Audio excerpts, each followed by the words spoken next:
ಶ್ರೀರಾಮಕೃಷ್ಣ ವಚನವೇದ. ಈಶಾನನಿಗೆ ಹಿತೋಪದೇಶ. ಮರಗಿಡಗಳನ್ನು ನೋಡಿದೊಡನೆಯೇ ತಪೋವನದ ಋಷಿ ತಪಸ್ಸು ಮಾಡುತ್ತಿದ್ದಾನೆ ಎಂಬುದರ ಭಾವನೆ ಉದ್ದೀಪನೆಯಾಗುತ್ತದೆ. ಸಿಂಧಿಯ ಒಬ್ಬ ಬ್ರಾಹ್ಮಣ ಕೊಠಡಿಗೆ ಬಂದು ಪರಮಹಂಸರಿಗೆ ಪ್ರಣಾಮ ಮಾಡಿದ.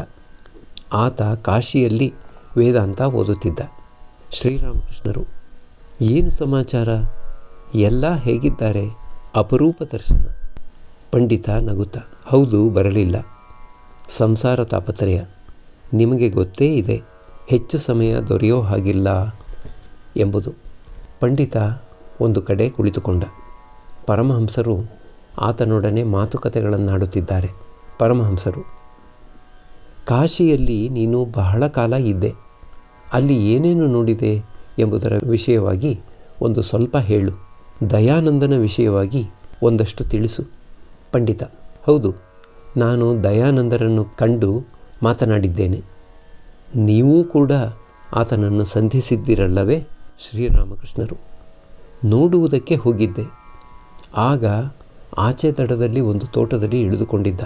ಅಂದು ಅಲ್ಲಿಗೆ ಕೇಶವಸೇನ ಬರುವ ವದಂತಿ ಇತ್ತು. ಚಕೋರ ಪಕ್ಷಿಯಂತೆ ಆತ ಕೇಶವಸೇನನಿಗಾಗಿ ಹಾತೊರೆಯಲಾರಂಭಿಸಿದ. ದೊಡ್ಡ ವಿದ್ಯಾವಂತ. ಬಂಗಾಳಿ ಭಾಷೆಯನ್ನು ಒಂದು ತಿರಸ್ಕಾರ ದೃಷ್ಟಿಯಿಂದ ನೋಡುತ್ತಿದ್ದ. ದೇವತೆಗಳನ್ನು ಒಪ್ಪುತ್ತಿದ್ದ. ಕೇಶವ ಒಪ್ಪುತ್ತಿರಲಿಲ್ಲ.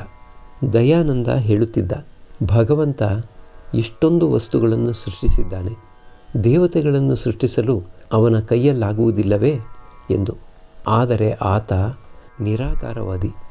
ಕ್ಯಾಪ್ಟನ್ ರಾಮ ರಾಮ ಎಂದು ಹೇಳುತ್ತಿದ್ದ. ಆಗ ಆತ ಹೇಳಿದ, ಅದಕ್ಕೆ ಬದಲು ಜಿಲೇಬಿ ಜಿಲೇಬಿ ಎಂದು ಹೇಳು ಅಂತ. ಪಂಡಿತ, ಕಾಶಿಯಲ್ಲಿ ದಯಾನಂದ ಸರಸ್ವತಿಗೂ ಉಳಿದ ಪಂಡಿತರಿಗೂ ಒಂದು ದೊಡ್ಡ ವಾಗ್ವಾದ ನಡೆಯಿತು. ಕೊನೆಗೆ ಆತನೊಬ್ಬನೇ ಒಂದು ಕಡೆ, ಉಳಿದವರೆಲ್ಲ ಇನ್ನೊಂದು ಕಡೆ. ಅವರೆಲ್ಲ ಆತನಿಗೆ ಅಂಥ ಬಿಸಿ ತಾಗಿಸಿದರು. ಆತ ಅಲ್ಲಿಂದ ಓಡಿ ಹೋಗಿ ತಪ್ಪಿಸಿಕೊಂಡು ಬಿಟ್ಟರೆ ಬದುಕಿಕೊಂಡೆನಲ್ಲ ಅನ್ನುವಂತೆ ಆಯಿತು. ಎಲ್ಲರೂ ಒಟ್ಟಿಗೆ ಕೂಡಿ ಉಚ್ಚ ಕಂಠದಿಂದ ಕೂಗಿಕೊಳ್ಳಲಾರಂಭಿಸಿದರು. ದಯಾನಂದೇನ ಯದುಕ್ತಂ ತದ್ಧೇಯಂ ಎಂದು. ನಾನು ಕರ್ನಲ್ ಆಲ್ಕಾಟನನ್ನೂ ಕಂಡು ಮಾತನಾಡಿದ್ದೇನೆ. ಥಿಯಾಸೊಫಿಗಳು ಹೀಗೆ ಹೇಳುತ್ತಾರೆ, ಮಹಾತ್ಮರಿದ್ದಾರೆ, ಚಂದ್ರಲೋಕ, ಸೂರ್ಯಲೋಕ, ನಕ್ಷತ್ರಲೋಕ ಇವೆಲ್ಲ ಇದೆ. ಸೂಕ್ಷ್ಮ ಶರೀರದಲ್ಲಿ ಅಲ್ಲಿಗೆಲ್ಲ ಹೋಗಬಹುದು. ಇನ್ನೂ ಏನೇನೋ. ಒಳ್ಳೆಯದು. ನಿಮಗೆ ಥಿಯಾಸೊಫಿ ಹೇಗೆ ಕಾಣುತ್ತದೆ? ಶ್ರೀರಾಮಕೃಷ್ಣರು, ಭಕ್ತಿಯೊಂದೇ ಸಾರಭೂತವಾದದ್ದು. ಭಗವಂತನಲ್ಲಿ ಭಕ್ತಿ. ಅವರು ಅದನ್ನು ಪಡೆಯಲು ವ್ಯಾಕುಲರಾಗಿದ್ದಾರೇನು? ಹಾಗಿದ್ದರೆ ಒಳ್ಳೆಯದೇ. ಭಗವಂತನ ಸಾಕ್ಷಾತ್ಕಾರವೇ ಉದ್ದೇಶವಾಗಿದ್ದರೆ ಅದು ಒಳ್ಳೆಯದೇ. ಚಂದ್ರಲೋಕ, ಸೂರ್ಯಲೋಕ, ನಕ್ಷತ್ರಲೋಕ, ಮಹಾತ್ಮ ಇವುಗಳಲ್ಲಿಯೇ ಮನಸ್ಸು ನಿರತವಾಗಿ ಬಿಟ್ಟರೆ ಭಗವಂತನನ್ನು ಪಡೆಯಲಾಗುವುದಿಲ್ಲ. ಆತನ ಪಾದಪದ್ಮಗಳಲ್ಲಿ ಭಕ್ತಿ ಉಂಟಾಗಲೋಸುಗ ಸಾಧನೆ ಮಾಡಬೇಕು. ವ್ಯಾಕುಲರಾಗಿ ಕರೆಯಬೇಕು. ವಿವಿಧ ವಸ್ತುಗಳ ಕಡೆ ಹರಿದು ಹೋಗಿರುವ ಮನಸ್ಸನ್ನು ಒಂದು ಕಡೆ ಕೇಂದ್ರೀಕರಿಸಿ ಅದನ್ನು ಆತನ ಕಡೆ ತಿರುಗಿಸಬೇಕು. ಹೀಗೆಂದು ಪರಮಹಂಸರು ರಾಮಪ್ರಸಾದನ ಹಾಡನ್ನು ಹಾಡುತ್ತಿದ್ದಾರೆ.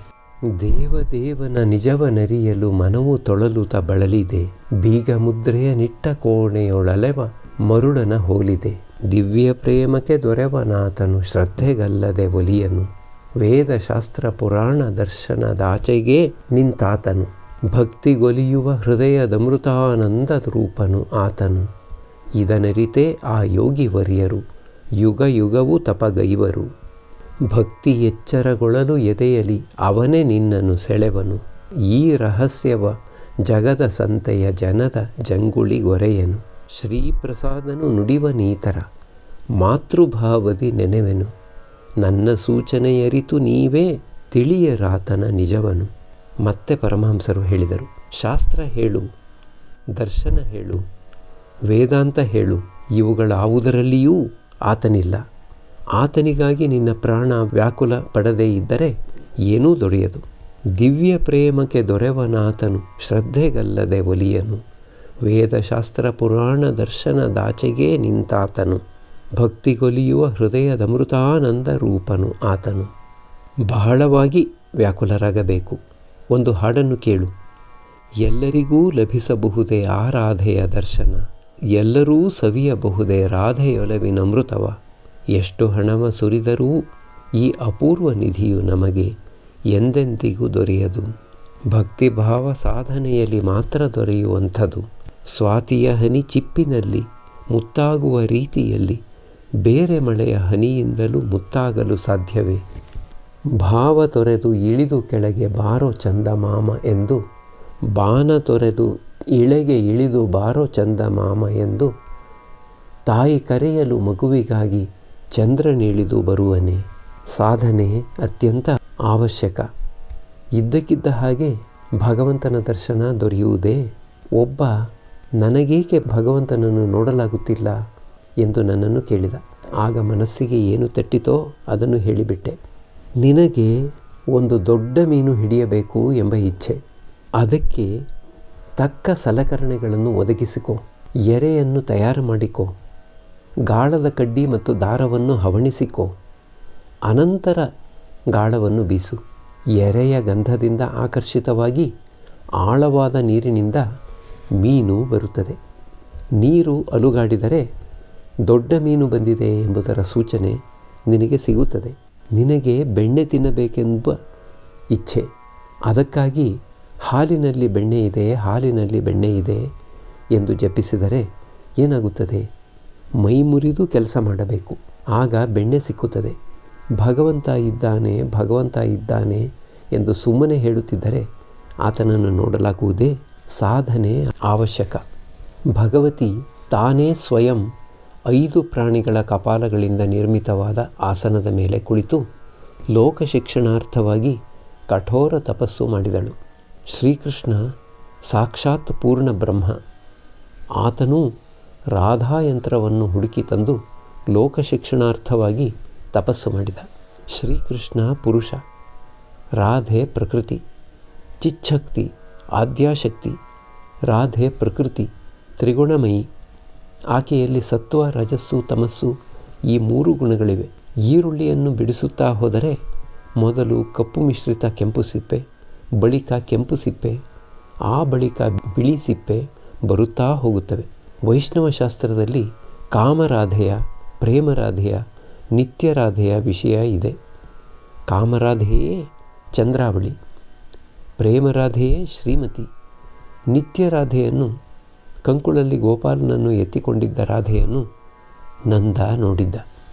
ನೀರು ಮತ್ತು ಅದರ ತೋಯಿಸುವ ಶಕ್ತಿಯಂತೆ ಚಿಚ್ಛಕ್ತಿಗೂ ವೇದಾಂತದ ಬ್ರಹ್ಮನಿಗೂ ಅಭೇದ. ನೀರಿನ ತೋಯಿಸುವ ಶಕ್ತಿಯನ್ನು ಭಾವಿಸಿದರೆ ನೀರನ್ನು ಭಾವಿಸಬೇಕಾಗುತ್ತದೆ. ನೀರನ್ನು ಭಾವಿಸಿದರೆ ನೀರಿನ ತೋಯಿಸುವ ಶಕ್ತಿಯ ಭಾವನೆ ಬಂದೇ ಬರುತ್ತದೆ. ಹಾವು ಮತ್ತು ಅದರ ವಕ್ರಗತಿ. ವಕ್ರಗತಿಯನ್ನು ಭಾವಿಸಿದರೆ ಸರ್ಪವನ್ನು ಭಾವಿಸಲೇಬೇಕಾಗುತ್ತದೆ. ಬ್ರಹ್ಮವೆಂದು ಯಾವಾಗ ಹೇಳುತ್ತೇವೆ? ಆತ ನಿಷ್ಕ್ರಿಯನಾಗಿರುವಾಗ, ಕಾರ್ಯದಿಂದ ನಿರ್ಲಿಪ್ತನಾಗಿರುವಾಗ. ಪುರುಷ ಪೋಷಾಕು ಹಾಕಿಕೊಂಡ ಮೇಲೂ ಎಂದಿನಂತೆ ಪುರುಷನೇ. ದಿಗಂಬರನಾಗಿದ್ದ ಸಾಂಬರನಾದ, ಮತ್ತೆ ದಿಗಂಬರನಾಗುತ್ತಾನೆ.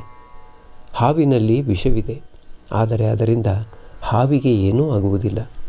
ಅದು ಯಾರನ್ನು ಕಡಿಯುತ್ತದೆಯೋ ಅವರಿಗೆ ಅದು ವಿಷವಾಗಿ ಪರಿಣಮಿಸುತ್ತದೆ. ಬ್ರಹ್ಮ ಅದರಿಂದ ನಿರ್ಲಿಪ್ತ. ನಾಮ ರೂಪ ಎಲ್ಲಿದೆಯೋ ಅಲ್ಲೇನೇ ಪ್ರಕೃತಿಯ ಐಶ್ವರ್ಯ. ಸೀತೆ ಹನುಮಂತನಿಗೆ ಮಗು, ನಾನೇ ಒಂದು ರೂಪಿನಲ್ಲಿ ರಾಮ, ಒಂದು ರೂಪಿನಲ್ಲಿ ಸೀತೆ ಆಗಿದ್ದೇನೆ. ಒಂದು ರೂಪಿನಲ್ಲಿ ಇಂದ್ರ, ಒಂದು ರೂಪಿನಲ್ಲಿ ಇಂದ್ರಾಣಿ, ಒಂದು ರೂಪಿನಲ್ಲಿ ಬ್ರಹ್ಮ, ಒಂದು ರೂಪಿನಲ್ಲಿ ಬ್ರಹ್ಮಾಣಿ, ಒಂದು ರೂಪಿನಲ್ಲಿ ರುದ್ರ, ಒಂದು ರೂಪಿನಲ್ಲಿ ರುದ್ರಾಣಿ ಆಗಿದ್ದೇನೆ ಎಂದು ಹೇಳಿದಳು. ಏನೇನು ನಾಮರೂಪಗಳಿವೆಯೋ ಅವೆಲ್ಲ ಚಿಚ್ಛಕ್ತಿಯ ಐಶ್ವರ್ಯ. ಎಲ್ಲವೂ ಚಿಚ್ಛಕ್ತಿಯ ಐಶ್ವರ್ಯವೇ. ಧ್ಯಾನಿ ಕೂಡ. ನಾನು ಧ್ಯಾನ ಮಾಡುತ್ತೇನೆ ಎಂದು ಬೋಧೆ ಎಲ್ಲಿಯವರೆಗೆ ಇರುವುದೋ ಅಲ್ಲಿಯವರೆಗೆ ಆಕೆಯ ಇಲಾಖೆಯಲ್ಲಿಯೇ ನಾನು ಇದ್ದೇನೆ. ಮಾಸ್ಟರ್ ಕಡೆ ತಿರುಗಿ, ಇವನ್ನು ಅರಗಿಸಿಕೋ. ವೇದ ಪುರಾಣಗಳನ್ನು ಕೇಳಬೇಕು. ಅವು ಹೇಳುವುದನ್ನು ಅನುಷ್ಠಾನಕ್ಕೆ ತರಬೇಕು. ಪಂಡಿತನಿಗೆ ಆಗಾಗ ಸಾಧು ಸಂಘ ಒಳ್ಳೆಯದು.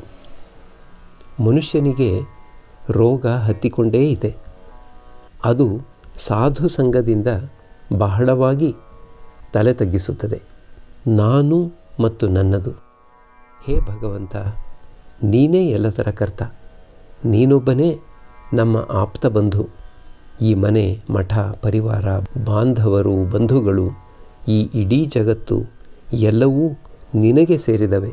ಇದಕ್ಕೆ ಸರಿಯಾದ ಜ್ಞಾನ ಎಂದು ಹೆಸರು. ಅದಕ್ಕೆ ಬದಲು ನಾನೇ ಎಲ್ಲವನ್ನೂ ಮಾಡುತ್ತಿದ್ದೇನೆ, ನಾನು ಕರ್ತ. ಮನೆ, ಮಠ, ಪರಿವಾರ, ಮಕ್ಕಳು ಗಿಕ್ಕಳು, ಬಂಧುಗಳು, ಆಸ್ತಿಪಾಸ್ತಿ ಇವೆಲ್ಲ ನನಗೆ ಸೇರಿವೆ. ಇವೆಲ್ಲ ಅಜ್ಞಾನ. ಒಮ್ಮೆ ಗುರು ಈ ವಿಷಯವನ್ನೆಲ್ಲ ಶಿಷ್ಯನಿಗೆ ತಿಳಿಸುತ್ತಿದ್ದ. ಗುರು ಹೇಳಿದ, ಭಗವಂತನೊಬ್ಬನೇ ನಿನ್ನ ಸ್ವಂತದವ, ಬೇರೆ ಯಾರೂ ನಿನ್ನ ಸ್ವಂತದವರಲ್ಲ ಎಂದು. ಶಿಷ್ಯ ಹೇಳಿದ, ಒಳ್ಳೆಯದು. ಆದರೆ ತಾಯಿ, ಹೆಂಡತಿ ಇವರೆಲ್ಲ ಬಹಳ ಅಕ್ಕರೆಯಿಂದ ನನ್ನನ್ನು ನೋಡುತ್ತಾರೆ. ನಾನು ಇಲ್ಲದೇ ಇದ್ದಾಗ ಎಲ್ಲವೂ ಅಂಧಕಾರಮಯವಾದಂತೆ ಕಾಣುತ್ತದೆ. ಅವರು ಎಷ್ಟೊಂದು ನನ್ನನ್ನು ಪ್ರೀತಿಸುತ್ತಾರೆ. ಗುರು ಹೇಳಿದ, ಅದೆಲ್ಲ ನಿನ್ನ ಮಾನಸಿಕ ಭ್ರಾಂತಿ. ನಿನಗೆ ತೋರಿಸಿಕೊಡುತ್ತೇನೆ ಯಾರೂ ನಿನ್ನ ಸ್ವಂತದವರಲ್ಲ ಎಂಬುದನ್ನು. ಈ ಕೆಲವು ಔಷಧದ ಗುಳಿಗೆಗಳನ್ನು ನಿನ್ನ ಹತ್ತಿರ ಇಟ್ಟುಕೋ. ಮನೆಗೆ ಹೋಗಿ ಅವನ್ನು ನುಂಗಿ ಮಲಗಿಕೋ.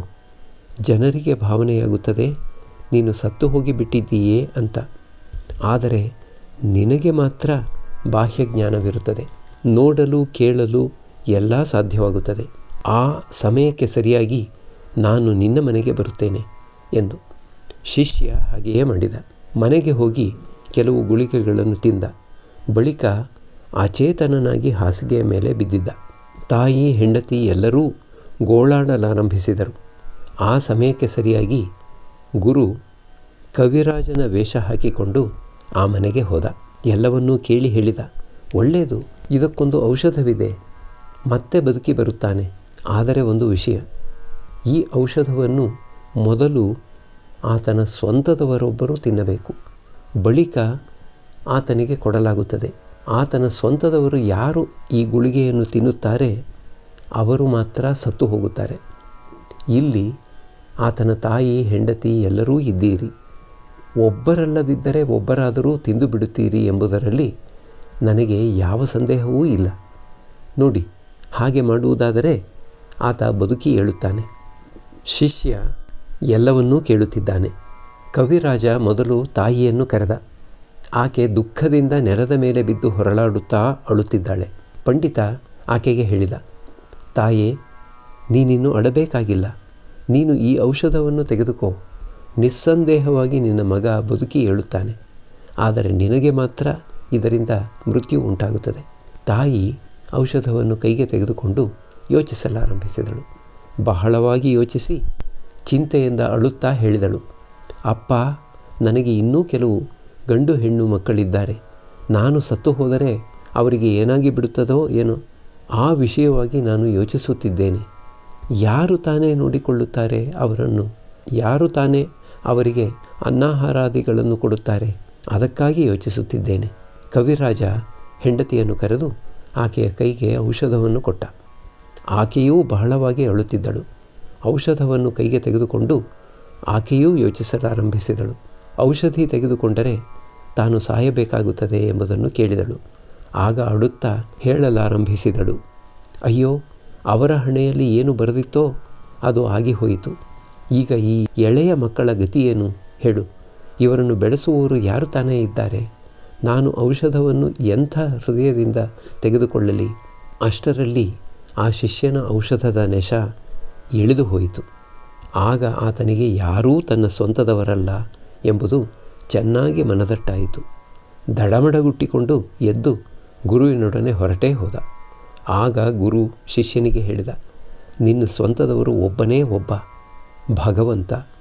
ಆದ್ದರಿಂದ ಯಾವುದರಿಂದ ಆತನ ಪಾದಪದ್ಮಗಳಲ್ಲಿ ಭಕ್ತಿಯುಂಟಾಗುವುದೋ, ಯಾವುದರಿಂದ ಆತನೇ ತನ್ನ ಸ್ವಂತದವ ಎಂಬ ಶ್ರದ್ಧಾಭಕ್ತಿಯುಂಟಾಗುವುದೋ ಅದನ್ನು ಮಾಡುವುದೇ ಮೇಲು. ಸಂಸಾರ ಎಂಬುದನ್ನು ನೋಡುತ್ತಿದ್ದೀಯೇ, ಎಲ್ಲ 2 ದಿವಸದ ವ್ಯಾಪಾರ.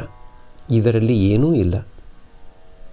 ಪಂಡಿತ ನಗುತ್ತಾ, ಇಲ್ಲಿಗೆ ಬಂದರೆ ಬಂದ ದಿವಸವಂತೂ ಪೂರ್ಣ ವೈರಾಗ್ಯ ಬಂದು ಬಿಡುತ್ತದೆ. ಇಚ್ಛೆ ಬರುತ್ತದೆ, ಸಂಸಾರವನ್ನು ತ್ಯಜಿಸಿ ಹೊರಟೇ ಹೋಗಿ ಬಿಡೋಣ ಅಂತ. ಪರಮಹಂಸರು, ಬೇಕಾಗಿಲ್ಲ, ತ್ಯಜಿಸಿ ಹೋಗಬೇಕಾದುದರ ಅವಶ್ಯಕತೆ ಏನಿದೆ? ನೀವು ಮಾನಸಿಕವಾಗಿ ತ್ಯಾಗ ಮಾಡಿ ಸಂಸಾರದಲ್ಲಿ ಅನಾಸಕ್ತರಾಗಿ ಇದ್ದುಕೊಂಡಿರಿ. ರಾತ್ರಿ ವೇಳೆ ಆಗಾಗ ಇಲ್ಲಿಗೆ ಬಂದು ಇರಬೇಕು ಎಂದು ಭಾವಿಸಿ ಸುರೇಂದ್ರ ತನ್ನ ಹಾಸಿಗೆ ತಂದಿಟ್ಟಿದ್ದ. ಒಂದೆರಡು ದಿನ ಇಲ್ಲಿಗೆ ಬಂದಿದ್ದ.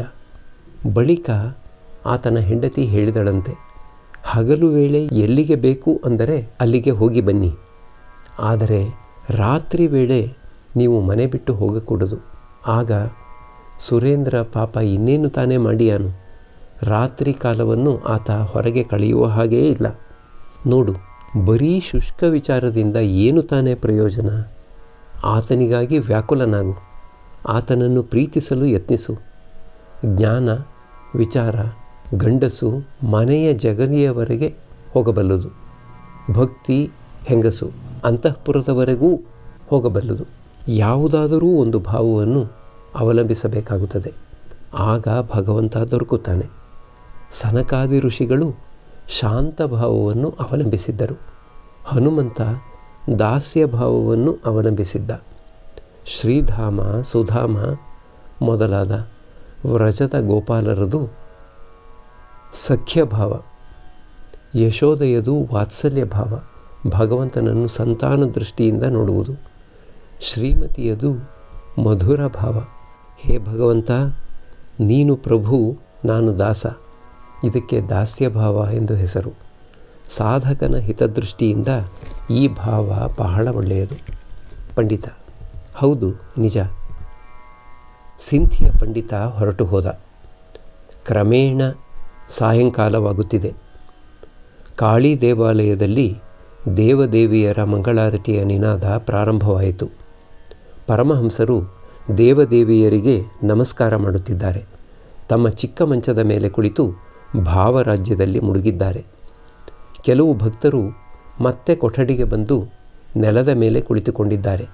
ಕೊಠಡಿ ನಿಶ್ಶಬ್ದವಾಗಿದೆ. ಈ ರೀತಿಯಾಗಿ 1 ಗಂಟೆ ಕಳೆಯಿತು. ಈಶಾನ ಮುಖ್ಯೋಪಾಧ್ಯಾಯ ಮತ್ತು ಕಿಶೋರಿ ಬಂದಿದ್ದಾರೆ. ಅವರು ಪರಮಹಂಸರಿಗೆ ಪ್ರಣಾಮ ಮಾಡಿ ಒಂದು ಕಡೆ ಕುಳಿತುಕೊಂಡರು. ಈಶಾನನಿಗೆ ಪುರಶ್ಚರಣವೇ ಮೊದಲಾದ ಶಾಸ್ತ್ರೋಕ್ತ ಕರ್ಮಗಳಲ್ಲಿ ಬಹಳ ಶ್ರದ್ಧಾಭಕ್ತಿ. ಆತ ಒಬ್ಬ ಕರ್ಮಯೋಗಿ. ಈಗ ಪರಮಹಂಸರು ಮಾತುಕತೆಯಾಡಲು ಆರಂಭಿಸಿದರು.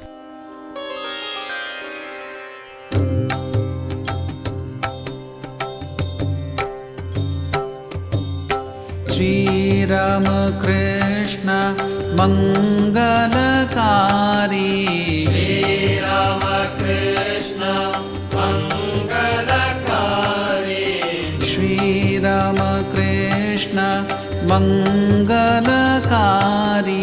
ಶ್ರೀರಾಮಕೃಷ್ಣ ಮಂಗಲಕಾರಿ. ನಮೋ ನಾರಾಯಣ ಭವದುಃಖಹಾರಿ, ನಮೋ ನಾರಾಯಣ ಭವದುಃಖಹಾರಿ, ನಮೋ ನಾರಾಯಣ ಭವದುಃಖಹಾರಿ.